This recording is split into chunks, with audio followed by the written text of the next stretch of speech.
Business continuity is a relatively old field. At the end of the day, companies for many years, ages, were concerned about what happens if. But only in the last couple of maybe 25, 30 years, it has been a little bit more, let's say, disciplined. And obviously, that has been then manifested itself in the publication of an ISO standard, the ISO 22301.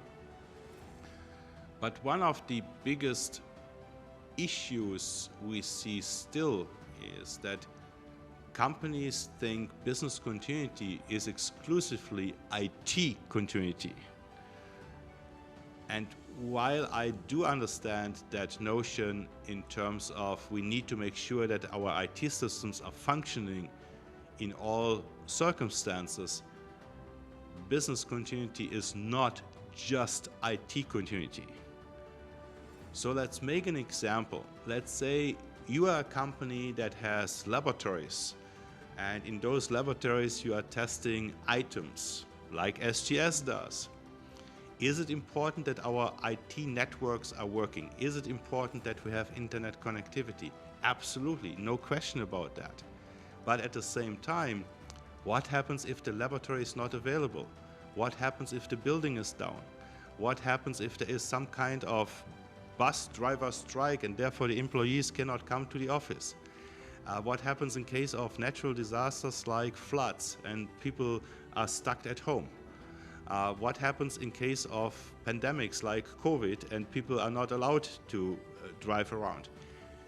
That has absolutely nothing to do with IT security and IT continuity. That has something to do with business continuity. The difference between the risk management approach and BCMS focused risk approach is quite simple actually. Depending upon the focus of the risk management, this could be related to risk management related to employment, risk management related to health and safety, risk management related to finance.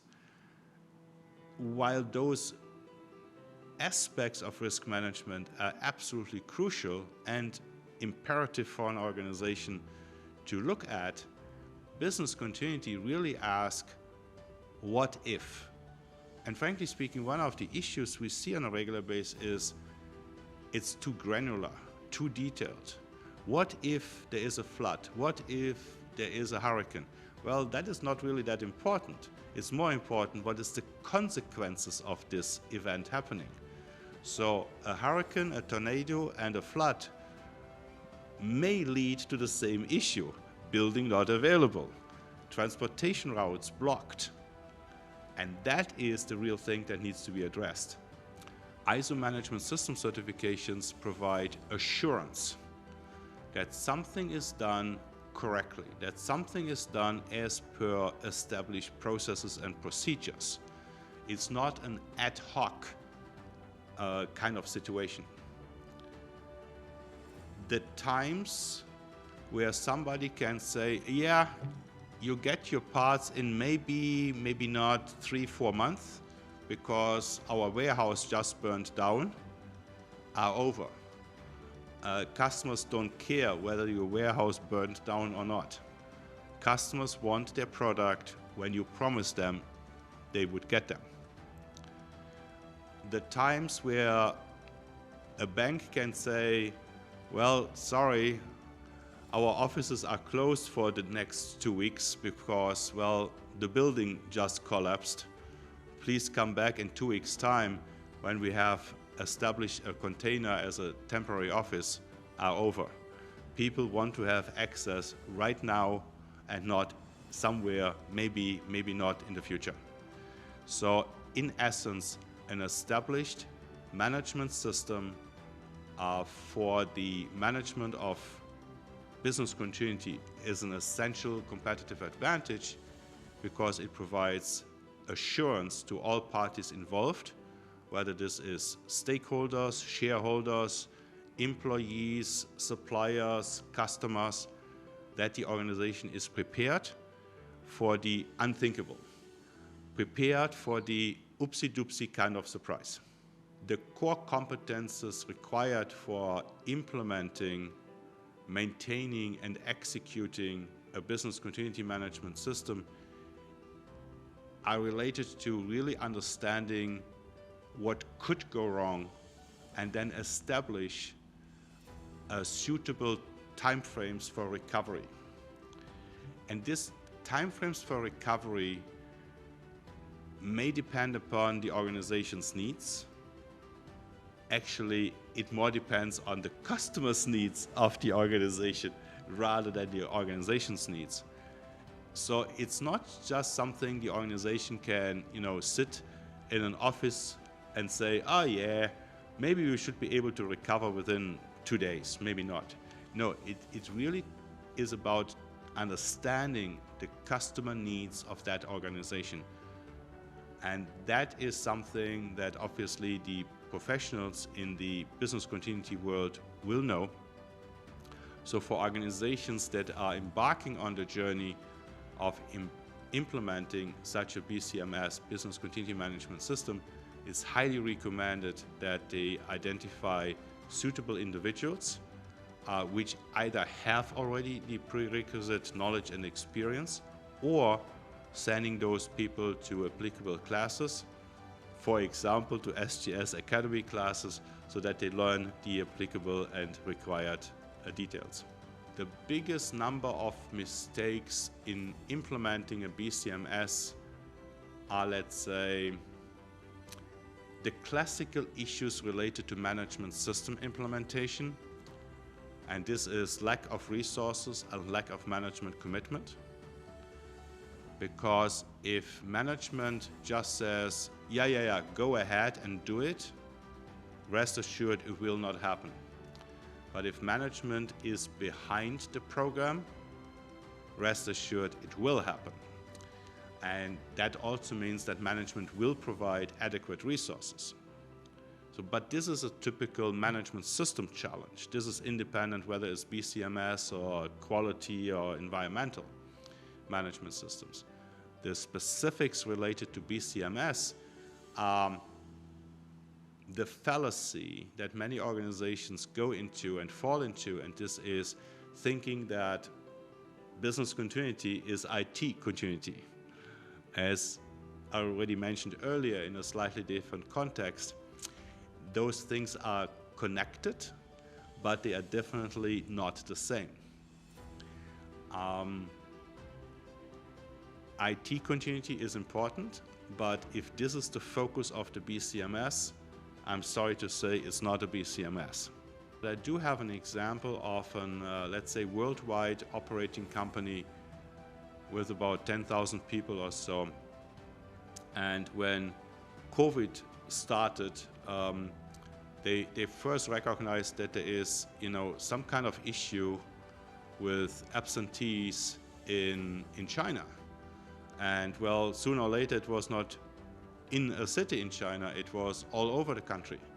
And then sooner or later it was in Taiwan, and then it somehow traveled westwards, and then it was in India, and then it was in the Middle East. Well, after that the organization was very sure the next step will be Europe, and after that it will be the US.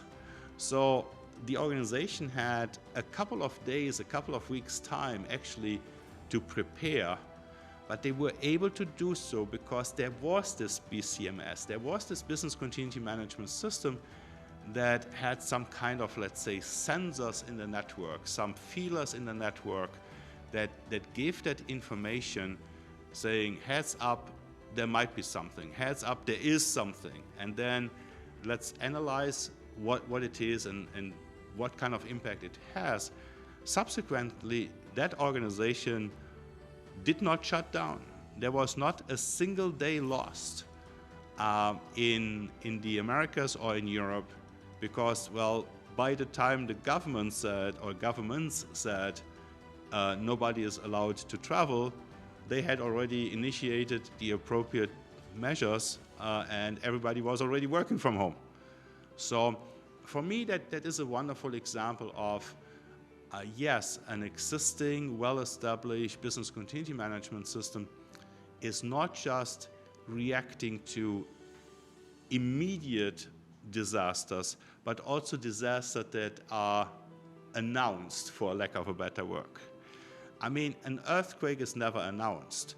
A tsunami, on the other hand, there is some kind of early warning. Maybe even in some countries a sandstorm might be announced a couple of hours prior. A pandemic is definitely visible many, many days in advance, but an organization really needs to listen to those sensor data, for lack of a better word, to these early warning signals very, very early, and then take the appropriate steps. The roadmap for implementing a BCMS is the, let's say, standard routine implementation roadmap for management systems. It all starts with understanding the business impact and business benefits. After that, the organization needs to ensure that they have sufficient number of people with sufficient level of knowledge and understanding. So it's all about training, it's all about knowledge, it's all about experience. And in some cases that experience can be obtained by a couple of days in a classroom. In some cases it might be necessary to obtain some kind of professional certification. But fundamentally, the knowledge needs to be in the organization. And then, well, go ahead and implement what the standard says. And why do I refer again and again to ISO 22301? Because every ISO management system standard is a collection of world-class best practices.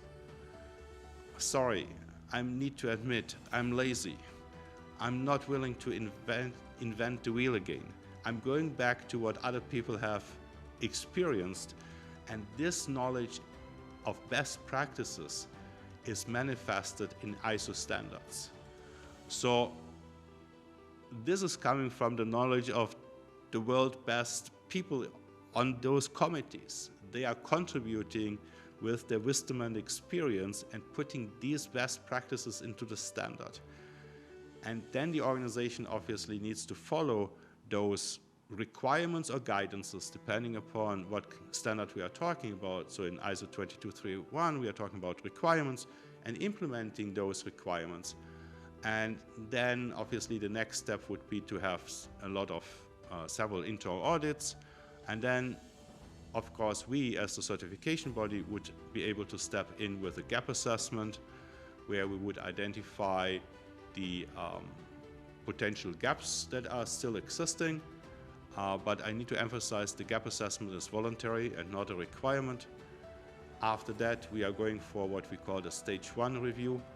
And that stage 1 review pretty much assesses whether the necessary documentation is in place, whether fundamentally the system is implemented. And then with a gap of a couple of weeks, maybe 4-6 weeks later, we will have then the stage 2 assessment where, as I call it, the Big Bang audit, where auditors come in and assess whether the system is indeed fulfilling all the requirements of the standard. In both cases, the stage 1 and stage 1 may lead to the identification of non-conformances.